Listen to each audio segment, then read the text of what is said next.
Hi, welcome back to my channel. This is Dr. Ilo, and today I want to talk about the imposter syndrome and what it means, what it does to us. Okay, the imposter syndrome is basically is a form of self-doubt. Where the person that's experiencing the doubt has a lot doesn't believe that their accomplishments, have been achieved by their own hard work. Yeah, I speak to this because I feel like an imposter too. So, and is synonymously also called, the fraud syndrome, or impostorism.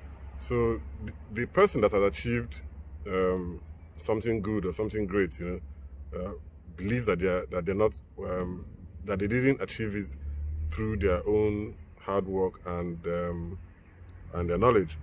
So they normally attribute their success to luck, and sometimes they believe that that they've deceived people or they're deceiving people, to believe that they are not what they are, or they're not that they are good. Meanwhile, they believe inside themselves that they're not good enough. So it's a very debilitating kind of syndrome. It's not a mental illness as such. It affects, according to the research, over 70% of people in the world.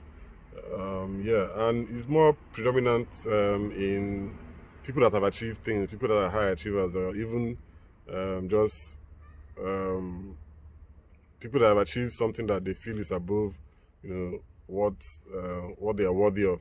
So it's a it's something that has to do with your self-worth. It's an internalized kind of fear of being successful. It is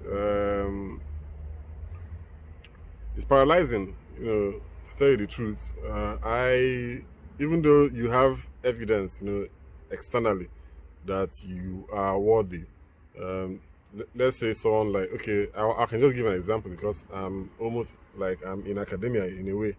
So even though you can see that you have, like, for me, for example, I can see that I have a PhD. I've made two distinctions, in my postgraduate studies, but still I still feel like a fraud, somehow. I still feel like I got the PhD, the answers to what I was looking for, to my research questions. I still feel I got it by luck. I still feel that like I deceived my supervisors or something, to believe that I knew what I was doing when I didn't know what I was doing. But it's strange because I've written an over 80,000 thesis, 80,000 word thesis, and still I have that feeling that I just got it by luck. And this is something that's taken me 6 years to do. Just to tell you how serious this issue is. I've listened to Michelle Obama talking about how she was also feeling this imposter syndrome, how she was feeling like a fraud, for being the first lady of the United States of America. Being a black woman, being a black person, and being a woman too. It really felt somehow to her, considering her background, where she was coming from. She probably never believed that she would ever become, the first lady of America, and it affects a lot of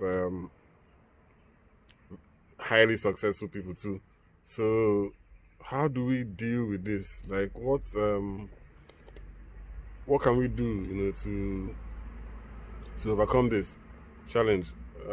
For me, I think the reason why I have this imposter syndrome is because I try to be perfect in everything. So perfectionism, perfectionism, is what fuels this imposter syndrome. Because when we get a promotion or a raise or something like that, we feel we cannot manage that new position. Um, we feel we're not good enough to do it, but there are other people doing it. People have been doing it for years. People have been managing it, and the key to this is mainly to how will I put it? Is to reduce your expectations, basically, of yourself. Um, stop placing those very high standards on yourself. You're not going to be perfect in the beginning. It's okay to fail. It's okay to make mistakes. It's okay to learn while you're doing it. And it's just the same thing I've been talking about: self-doubt and fear, and how to overcome them. It's by taking action, taking inspired action, being willing to get criticism and feedback, being willing to be wrong, being willing to fail, and not taking those mistakes and maybe what you consider as failures, as something fatal, because it is not.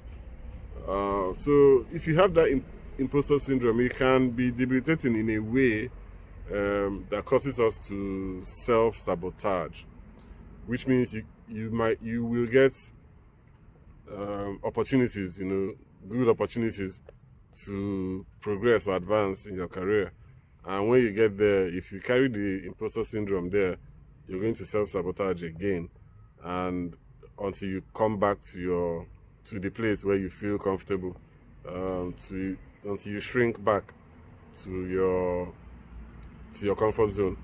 So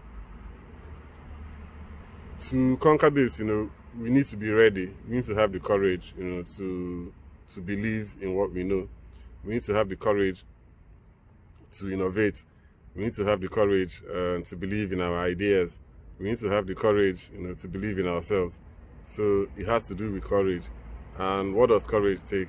It takes trying something, trying something new, trying something outside your comfort zone, lowering the bar of perfection. Just lower it by half or by 3/4. You don't have to be perfect. Nobody starts out perfect. It's only practice that makes you come near to perfect. It's practice that brings you nearer to your best. Consistent action. So that's my message for today. I've done this video outside. This looks like the first time I'm doing a video outside in a while. I used to do some videos outside, but I haven't done them in a while. So I hope the noises from the cars didn't disturb. But we'll try to make it better next time. Thank you. Bye.